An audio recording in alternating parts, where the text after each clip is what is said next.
Thank you, everyone, for joining us today. We've just had a meeting with our colleagues at Smart Prosperity, the Natural Step, and representatives from Canada's leading pension funds and the Trottier Foundation. And now we're going to be having a conversation with all of you, and really looking forward to it. This conversation is a follow-up to a report that we did with our partners that I just mentioned on sustainable investing and ESG investing in Canada's major pension funds, looking at a dashboard for them. And so really happy everyone can join us today. We're looking forward to a pretty condensed 45-minute conversation, but it'll be action-packed. Before we get underway, I'd like to just do a brief land acknowledgement. Corporate Knights honors the peoples and land of all First Nations, Inuit and Métis people, and their valuable past and present contributions to this land. So in terms of the agenda, we're going to have a brief welcome from the Executive Director of the Trottier Family Foundation. The Trottier Family Foundation helped to provide thought leadership and financial support for the Canadian Pension Fund Dashboard Report, which I think many of you will have seen. We'll post a link to in the chat. Eric, could you provide a welcome remarks, and then we'll get underway with the rest of the program. Yeah, thanks, Toby. So I'd like to thank you and your team at Corporate Knights for organizing this important discussion. With assets topping over $2 trillion, and Canada's biggest pension funds are really key to scaling up the solutions that we need to really address the urgent climate crisis. So far, it's been really difficult to shed light on these best practices amongst the Canadian pension funds, how much of the portfolios are actually sustainable, and what remains to be accomplished to meet ESG targets are really important issues to address.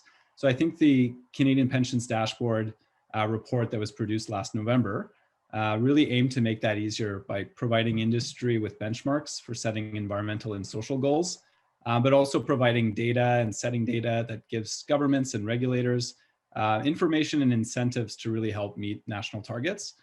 So speaking on behalf of Trottier Foundation, we're a philanthropic funder engaged in various aspects of decarbonizing Canada and trying to meet our NDCs and science-based targets. We just think it's really essential for the philanthropic sector to be supporting this important work. So on that note, I just want to thank you again and all the panelists that will be participating today. Thanks.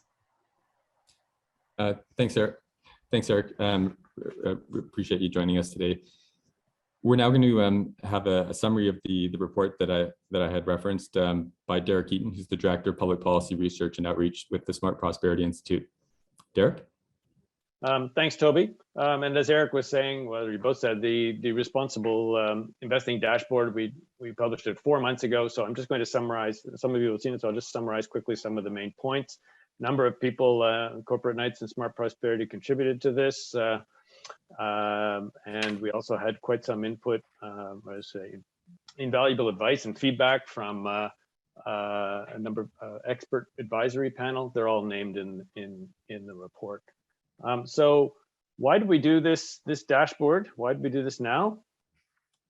I guess, we seem to need no reminder that the world is undergoing rapid climate change. The recent IPCC report highlights particularly the adaptation gap, and clearly investment strategy is going to need to adapt to this change in reality. But it's not only about risks, right? The transition to a net zero economy offers significant opportunities for investors, and particularly for Canadian pension funds, who have an advantage over other global investors. So if we think of the $70 billion per year that Canada requires to meet its net zero commitments, only around 10 billion of this is currently being met. And pension funds can help fill this investment gap while still earning necessary returns in the context of a global economic transition. I think we all know pension funds and other major investors around the world are moving quickly to incorporate sustainability and ESG into their decision making. Canada needs to keep up with this global momentum towards sustainable finance. On top of that, increasingly stakeholders, including beneficiaries and others, are becoming aware of ESG factors, reporting and disclosure in general, and they're raising their expectations of how pension funds respond or communicate. And on top of that, there are clear challenges in this landscape and how to integrate sustainability. There's regulatory complexity, there's lack of definitional clarity, inconsistency in some of the carbon footprint measurements and the disclosure frameworks. That's just a few, of course.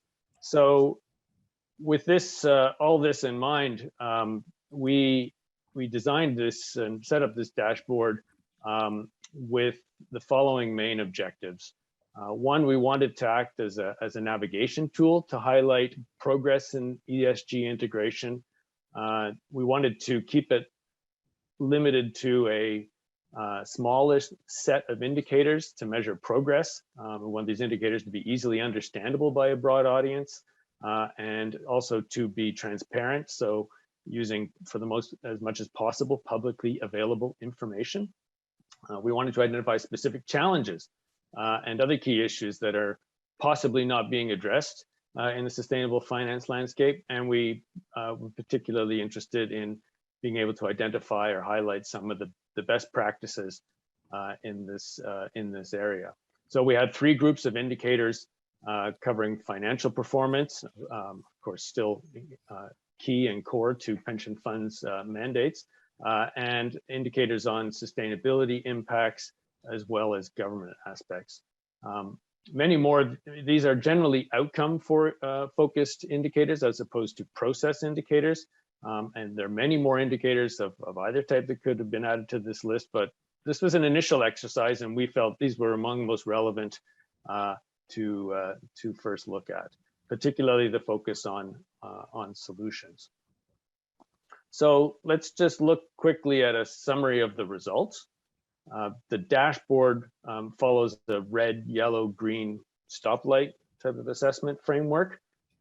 And there is, perhaps we'd like to see some more green, but I think what we would really like to emphasize is that we think the results revealed a considerable amount of progress was already underway. Increase in investments in sustainable solutions, for example. When we undertook the dashboard some months ago, CDPQ and Ontario teachers had already committed to net zero alignment, but since the publication of the report, they've been joined by OMERS and CPBIB, and there are other funds that are making moves in this direction. Half the funds are signatories to Climate Action 100+. Collectively, the 12 funds that we looked at now have more than $160 billion invested in self-defined environmentally sustainable solutions. These range from renewable energy to green infrastructure and buildings. And overall, this represents about 7% of their total assets. And this was more than we expected and has grown over the last decade. But clearly more needs to be done. There's a fundamental shift required. We estimated that Canadian pension funds need to boost their investments in low carbon solutions, making low carbon investments on the order of 2 to 5% of net assets or assets under management per year. And the scale of this applied to thinking of the $4 trillion pension pool in Canada, that translates to between 80 and $200 billion per year in new investments in the low carbon and sustainable economy. So of course, we'd like to see more green across the dashboard, but we were generally encouraged by the progress being made. The dashboard offers a 10-point checklist. This can be useful, we think, for perhaps for pension funds, but certainly for beneficiaries and other stakeholders. They're essentially questions derived from the indicators we used. And I'd just like to highlight a number of key recommendations that came out of the dashboard and our analysis. First, there's clearly a need, we think, to mandate or somehow incentivize net zero alignment strategies among pension funds. We describe some options in the report. These can include amendments to legislation such as the Canada Business Corporation Act, the Pension Benefits Standards Act, or provincial regulations. Alternatively, we describe a potential amendment to the Income Tax Act that could be considered, which would require the tax exempt status of funds to to be contingent upon demonstrating net zero alignment strategies. And we highlight in the report there's emerging number of tools that can support that kind of alignment. Secondly, there's a clear need to develop a green or sustainable taxonomy in Canada so that pension funds and other investors have clarity on what constitutes a sustainable or an environmentally sustainable activity. These common definitions can capitalize on investment opportunities beyond just sort of commercial, pure play, low carbon solutions. So think of areas such as sustainable agriculture or advanced materials. Thirdly, investment disclosure remains a priority. Ideally, funds would disclose data on investment in sustainable solutions across all asset classes by agreeing on a common reporting framework, such as TCFD or SASB. There's also a need for smaller funds to have clear agreement on such issues with their disclosure practices with their asset managers. And finally, just to highlight, we do see that there's still space for funds to raise the bar on sustainable governance practices, for example, by increasing environmental and social competency, sustainability pay links, among other measures. So that's just a quick overview of what's in the report. The link is in the chat. And I'm looking forward to our panelists or other participants to reactions, discussions. So with that, back to you, Toby.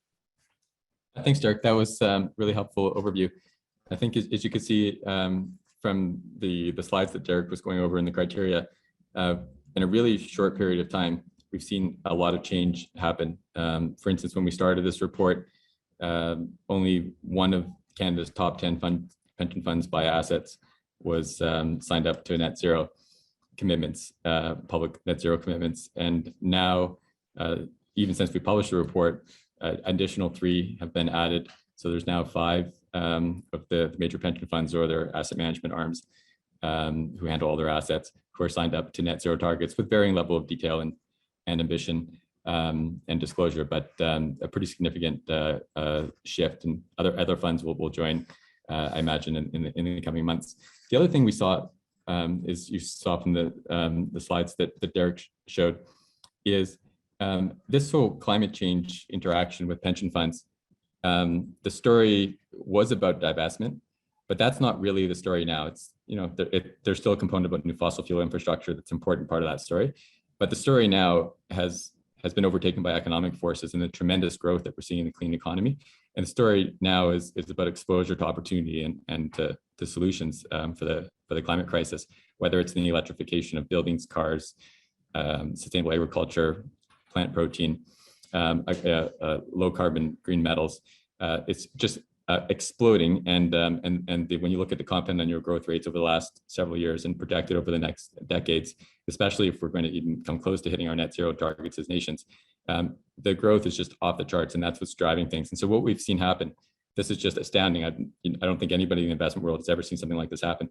We've seen this sort of oil and gas sector go from 20% of our pension fund portfolios over the last 10 years to roughly 2%. That might go up a little bit in this time of volatility, but it's gone down by 90% for most of our major pension funds. We've seen investments for our major pension funds in things like renewables, wind energy efficiency, green buildings go from close to 0 10 years ago to upwards of 7%. So we now have well over double the assets of our pension funds going into self-defined green solutions as compared to high carbon problems. So this is just a groundswell, and the speed is just picking up. And so in these times of change, what worked yesterday doesn't work today or necessarily tomorrow. So important to stay on top of things. And that's what our pension funds have been so good at for so many years. And that's why they're called the Maple Revolutionaries.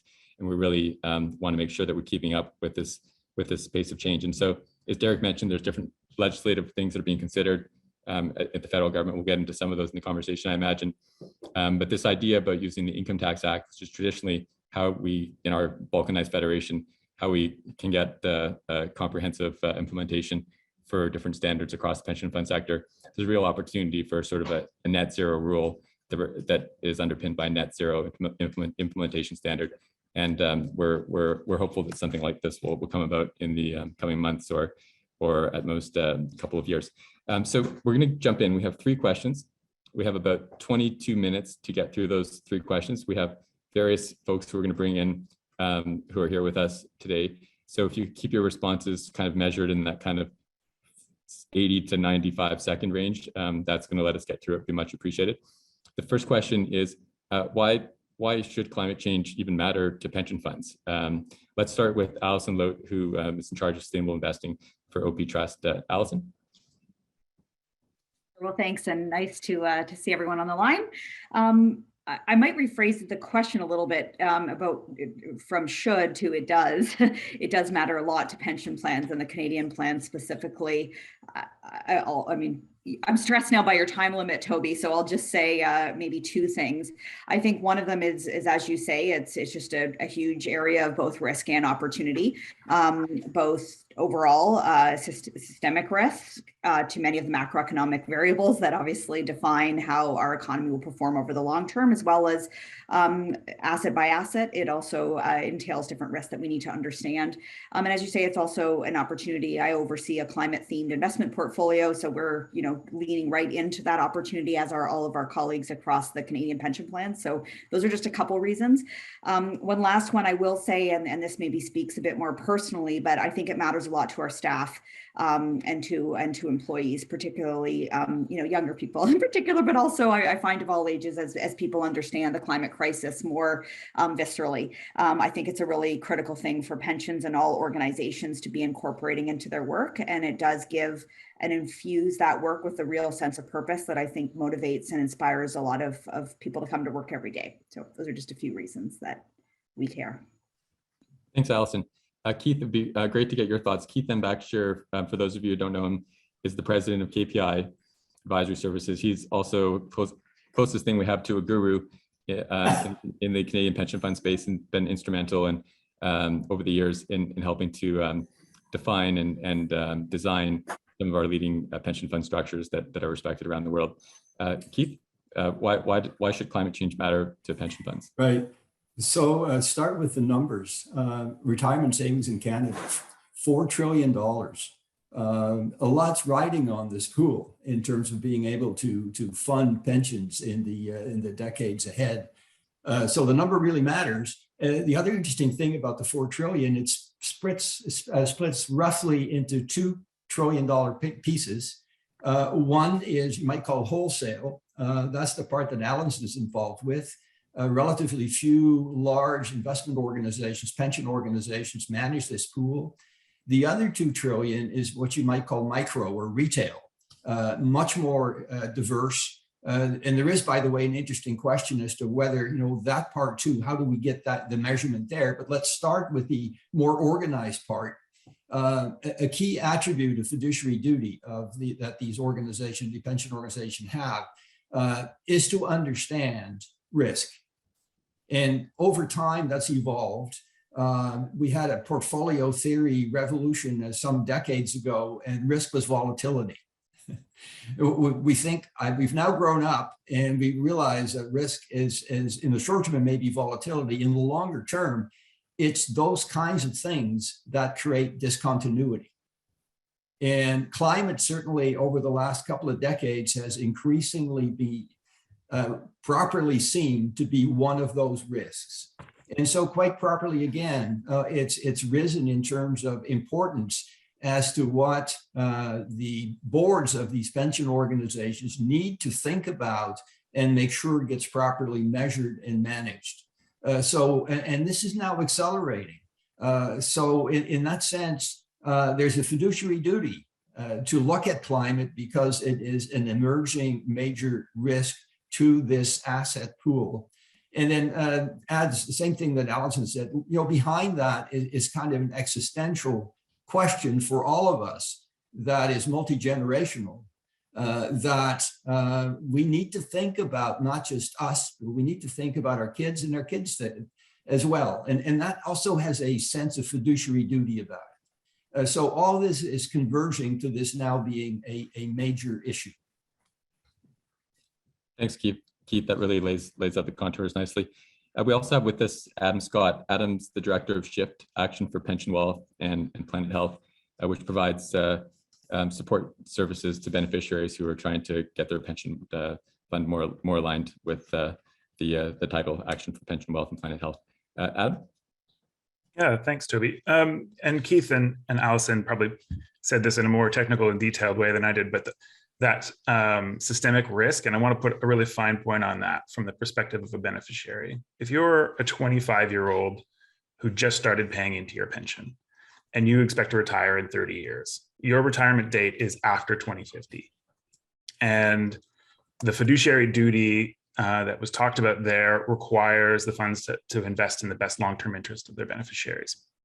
So I have really great respect for pension fund managers who already have a very difficult job, responsibility, which is safely guaranteeing or generating compound returns over a 30-year time horizon, beating the benchmark.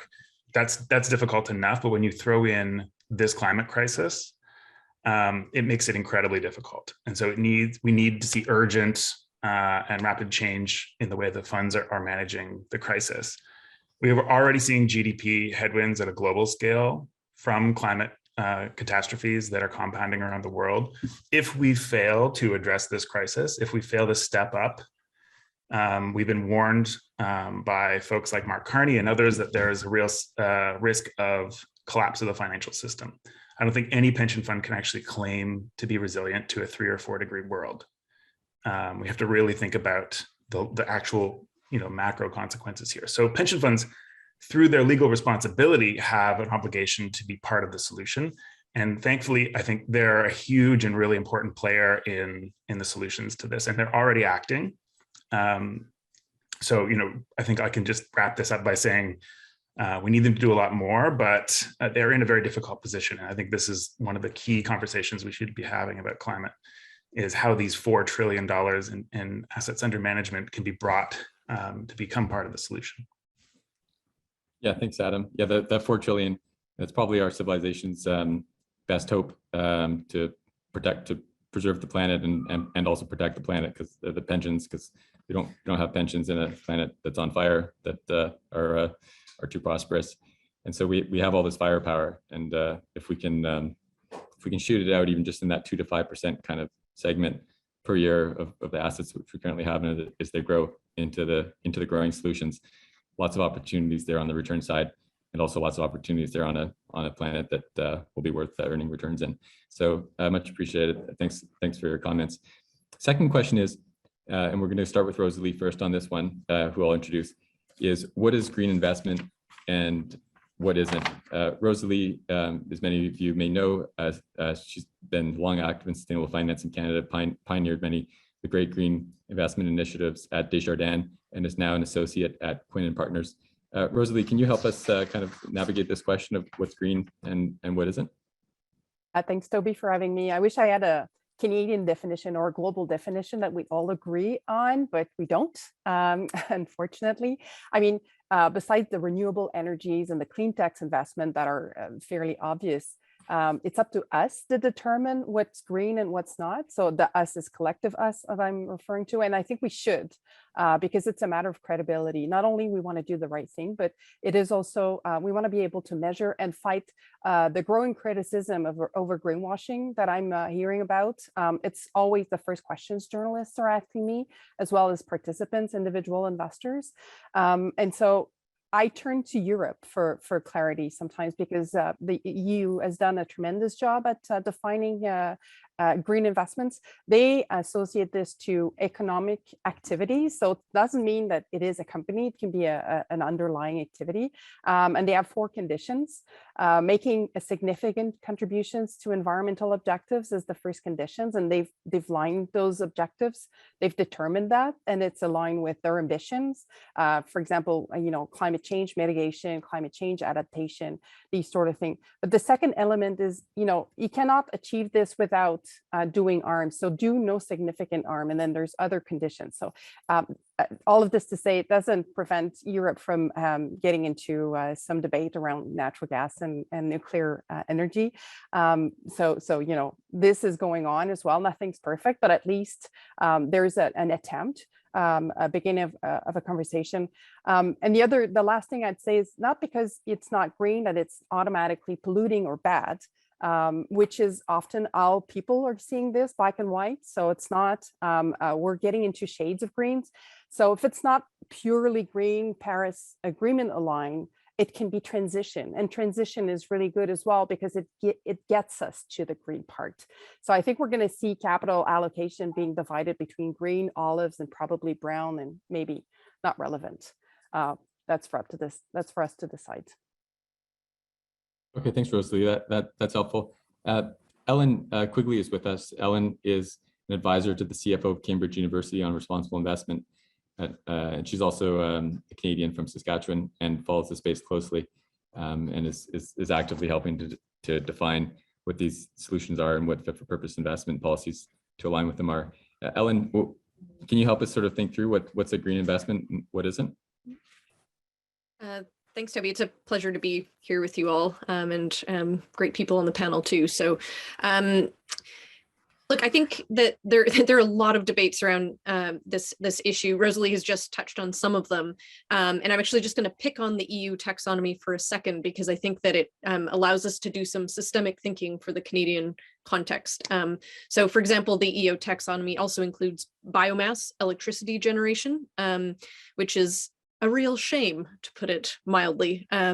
It can have worse combustion level emissions than coal, and also kind of we're feeding our forests to that, especially with new cross-laminated timber technologies and so on. We could actually be building with some of the wood that's currently going up in flames, and therefore increasing the cost of lumber that makes it less likely for us to be able to sequester carbon in the buildings that we build out of timber. And I think that's something Canada could be particularly good at.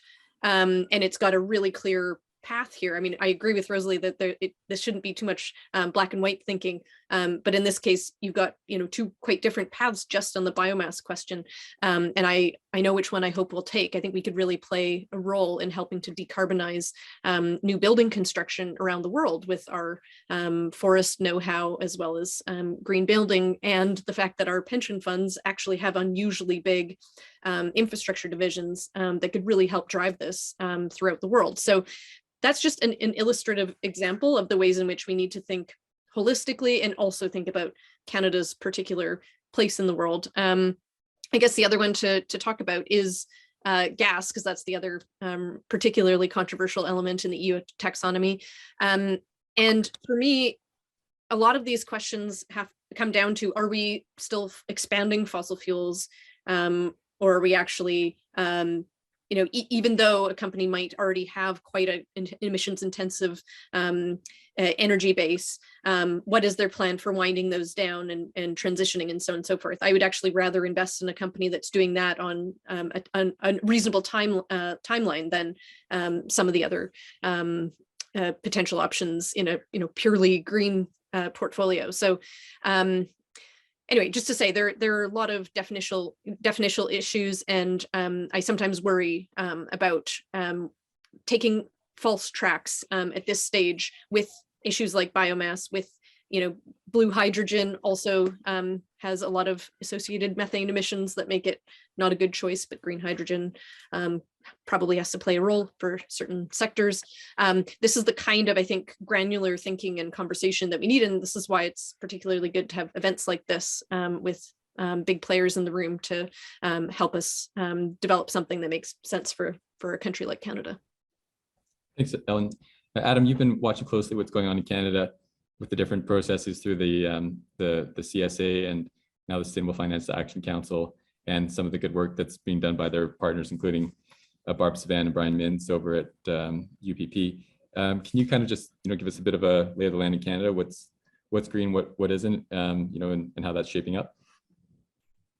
Yeah, I think there's a really interesting conversation that's developing in this space, and we've touched on it a little bit already around transition finance. So I think many folks can sort of see, okay, green finance can have a pretty clear definition around do no harm, and I think everybody has at least some sense of what that might include. We would certainly say it does not include fossil fuels, very similar to the federal green bond standard that was just released. That would make sense. But on the transition side, it gets much more complex. And ultimately what this sort of financing requires is taking high carbon assets today and financing them through the transition to zero. And it's actually, we think it's a really important part of the mix. But what's really challenging about this is the potential for greenwash and for carbon lock-in and all sorts of other issues. So if you're going to have transition finance, and I think we do need to have it, we're seeing a lot of Canada's largest pension funds exploring and kicking the can at transition finance. A good example would be the Ontario Teachers Pension Plan investment with Brookfield Assets Transition Fund. They're currently attempting to buy an Australian coal utility with a plan to transition it.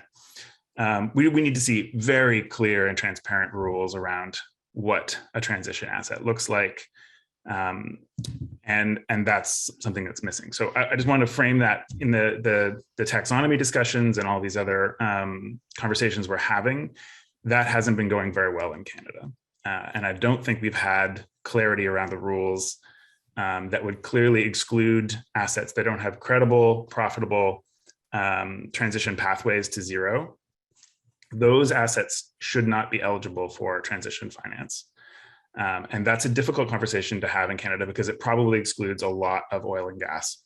And so that's something I would just want to flag for everybody. I'm not against transition finance, and I think we really actually need it to work well, but we need to set very clear and transparent rules. And so I'm hoping we can get there.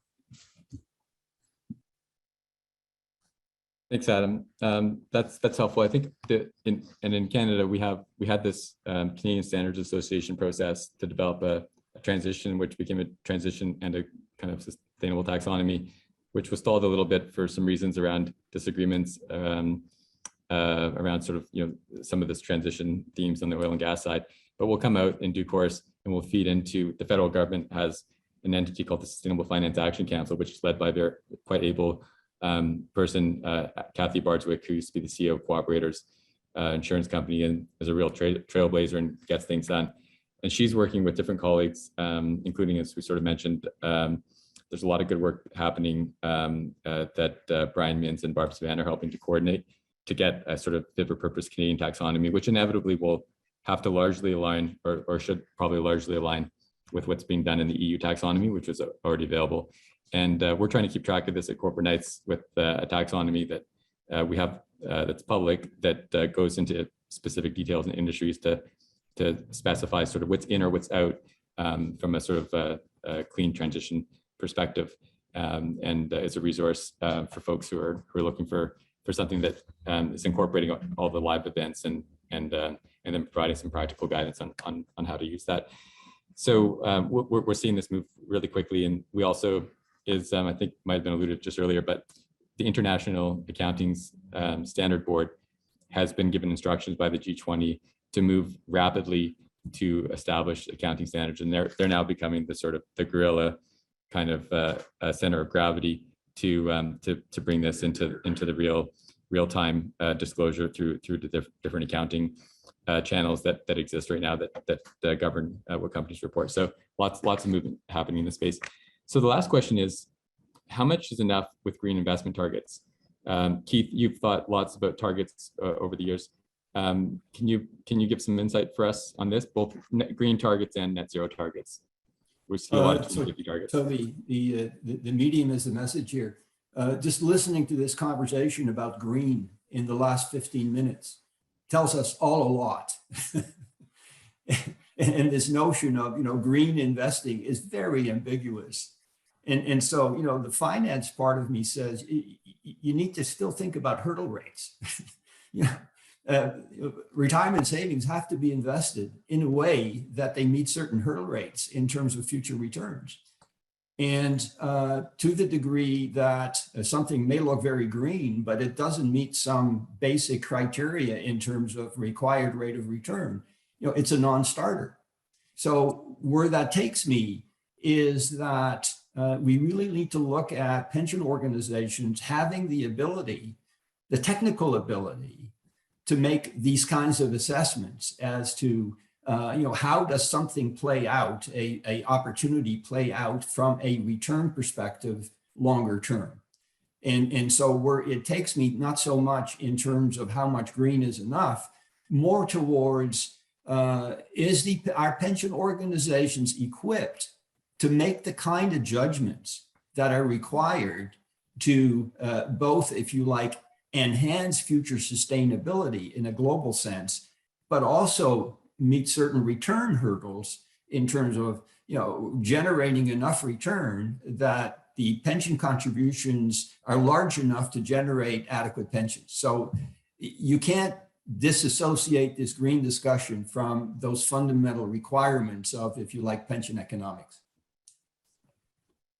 Okay, that's really helpful, Keith. And yeah, it sometimes seems a little bit more in the other than it is, and it's actually interesting now. I think if you we just went through the 500 most carbon intensive companies on the Transition Pathways Initiative list. We found that about 30% of them are now disclosing, along reasonably consistent guidelines, their sort of percentage of revenues and capex going into the space. So it's improving rapidly, and there are global initiatives that are bringing coherence and consistency to it. So there are many trillions of dollars of investors in companies that are already reporting on these things, including the Canadian ones. And so there's uncertainty there, which it's par for the course, I guess, but it's definitely in the realm of the possible and becoming clearer every day. This question is also something that probably be interesting to get perspective from Alison and Ellen. And I would love to get Karen Lockridge from the Canada Post Pension Corporation's views on it too. I'm just kind of mindful of time though. If you could try to do kind of a rapid response, and maybe we can go a couple of minutes over because we did want some final remarks as well to enter. So if you could try and focus your remarks in the kind of 1 minute or so realm, it'd be much appreciated. Let's start with Alison. Sure. Well, maybe I'll just make a comment that builds on Keith's point, which I think is both that there's ambiguity about what a green investment is that needs to be settled. And I smiled when I saw the EU comment in the chat. But I think it's easy to say, it's much harder to know what is meant by that. And then the second thing I think is really important, this is a bit on the pension industry to communicate, is that we each have a mandate that is given to us, and not all mandates are the same. Ultimately, some are more asset managers, and some are actually managing very mature, like ours, pension plans, where we have fewer younger people and more older people. And so as a result, we all have different investment mandates and different strategies. Not a single one of us has the mandate to invest to ensure that there's a green economy. And it's not that we're not heavily involved in this, but we think about it a little bit differently than that's our sole purpose. So I think I see often on Twitter people who I know are really thoughtful that will be like, hey, wait, why is our pension plan not, doing this or doing that, divesting from Russia, whatever it might be. And I always just think it's really important to remember that we are all given, ours is to ensure the sustainability of a plan. Others, like I think I saw Richard Manley on the line, theirs is to maximize returns without undue risk or something Richard can clarify.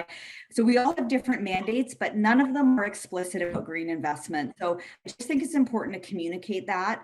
And so as a result, the way we kind of approach this varies dramatically. And that might be a good segue to Karen, just to chat a little bit about Canada Post. Sure, Karen. Sure. Well, on green investments, that is one of our objectives this year, is to establish a baseline beyond, the obvious of renewable energy and building certificates. So I don't have the answer yet, but it's an objective this year. So we'll have to figure that out. So we'll be leveraging others. But just to touch, Toby, you also mentioned briefly around interim targets. That is something that we're working on. Our pension committee has approved a commitment to net zero. But obviously that's subject to our interim targets. So we're guided by the science. That's really what the business case for that commitment to net zero. And we're leveraging or relying on the Net Zero Asset Owners Alliance, the research they commissioned used by the One Earth climate model. So it's really establishing targets in line with staying 1.5 degrees with limited or no overshoot.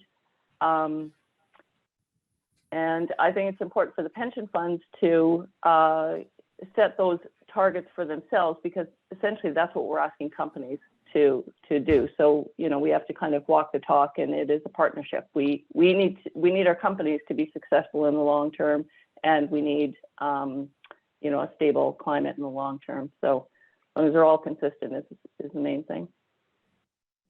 Thanks, Karen. I think that's helpful perspective. And just picking up on a quick point from Allison's remarks, yeah, pension funds. I don't think it's not fair to ask pension funds to do something outside of their mandate. But I think it's probably a fair point to say that because we're moving so quickly and the economy is changing so rapidly, most pension funds are underweight on the solutions from a pure economic perspective because they're not fully appreciating what the return upside is. And we've seen the pension funds that have gone deeper on the solution side, and we've seen big pension funds like the giant one in Quebec, CDPQ, which is increasing its green investments by 50% to 56 billion by 2025, and Canada Pension Plan, which has set a target to roughly double their sort of clean investment, their green investments, transition investments, to 130 billion by the end of the decade. And so the targets are being set, and they're being set because the investment houses understand that in this realm where everything's changing so quickly and a lot of the models are built on status quo assumptions and understandings, sometimes you do need to set a target to be able to keep up with the growth and not sacrifice the returns. And so this is still quite in the moment where we're underexposed and underweight from just a pure economic perspective on the solutions. And there's probably more discussion to be had about mandate tweaking and focusing to make sure that we have coherence with national net zero goals and pension net zero goals. But aside from that, there's definitely room to accelerate. So it's good to see that movement is increasing, and we hope it will speed up even more. And we really appreciate and have enjoyed all your perspectives and everybody for joining us here today. And just before we close out, I'd like to introduce our partners on this project, the executive directors from Natural Step and Smart Prosperity, David Hughes and Mike Wilson, just to offer some sort of final remarks, and then we'll let everyone get on with their day. David, Mike. Yeah, thanks very much, Toby. You know, what's clear is we've just scratched the surface of a great discussion. I think we set out to have the dashboard serve as a catalyst to that kind of discussion. I hope that this can just be the first of many. Several mentioned that there's only so much you can do at a surface level. You really need to get into the granular topics to see progress. And I think for all of us that are working to advance a strong and inclusive economy that thrives within nature's limits, we don't want to tinker around the edges. We want to work on those areas where we can see enormous change. And I think this discussion and how we can utilize the enormous assets of our pension funds is one of those topics that needs to be prioritized more. So thanks to, first of all, our partner organizations, Smart Prosperity Institute and Corporate Knights. Thanks to our advisory committee that helped us through this work. Thanks for the panelists today for really shining a light on some of the areas of alignment, but areas where we've got some differences and where we've got more work to do. And lastly, I want to thank Eric St. Pierre and the Trottier Family Foundation for the enormous support they provided, not just financially, but they've really been thought leaders and collaborators in this work. So I want to thank them for all of that. And I'll hand over to my colleague, Mike Wilson. Thanks, David. I'll be brief. I wanted to just build on what you were saying, David. This project for Smart Prosperity, we tend to work in how do we boost market signals and policy signals to incentivize investment and movement into the cleaner economy. This is the first thing we actually did specific to pension funds. So the partners were really important. I just wanted to say thanks to all the researchers that worked on this with us. On the SP side, it was Aniki Sleman, Teslin, Augustine, and Corporate Knights. Team really provided some really valuable partnership as well. Matt Malinsky, Ralph Torrey. The leadership that Derek and Toby provided throughout this was fantastic, and it led to a really, really great product. And then finally, working with the Trottier Foundation, Flavie in particular, she added a lot, not just the funding, but the thought leadership and community side. And David, who I work with very regularly, David always challenged us to make sure a report is something more than just something that sits on a shelf. And the convening we've done around this, I think, guarantees that there'll be a long life to this work, but also a good ability to follow up and help to make sure that it goes further and that we have more impact in this space. And thanks everyone for coming out to this. This was a really great discussion. Well, thanks everyone. We'll have a posting recorded soon, and really appreciate everyone participating today. And stay safe and warm. and dry. And we'll look forward to seeing you next time.